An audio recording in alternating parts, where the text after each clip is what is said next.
Domicile سے مراد یہ ہے کہ ان کی ریزیڈنسی یہاں پہ ہے یا نہیں ہے۔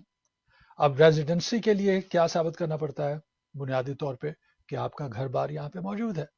اور آپ یہاں پہ کوئی بزنس کر رہے ہیں یا کوئی نوکری کر رہے ہیں، آپ نے اپنے جو کانٹیکٹ ہیں وہ انٹیکٹ رکھے ہوئے ہیں۔ اس سے مراد یہ ہے کہ اگر آپ یہاں پہ ٹیکس فائل کر رہے ہیں، آپ یوٹیلیٹی بلز جو ہے وہ پے کر رہے ہیں، آپ کے بینک اکاؤنٹ یہاں پہ موجود ہیں، اور یہ تمام ڈاکومنٹیشن کا آپ پروف جو ہے وہ پیش کر سکتے ہیں، اور اس کے ساتھ ہی آپ انٹینشن، ارادہ ظاہر کر رہے ہیں کہ میں یہاں پہ امریکہ میں مستقل طور پہ رہنا چاہتا ہوں، تو پھر یہ ڈاکومنٹیشن جو ہے وہ ڈومیسائل کے ایشوز کو حل کرنے کے لیے استعمال کیے جا سکتے ہیں۔ لیکن اگر کوئی شخص جو ہے سب کچھ یہاں سے بیچ بچا کے مستقل طور پہ، جس طرح سے یہ صاحب کہہ رہے ہیں میڈرڈ چلے گئے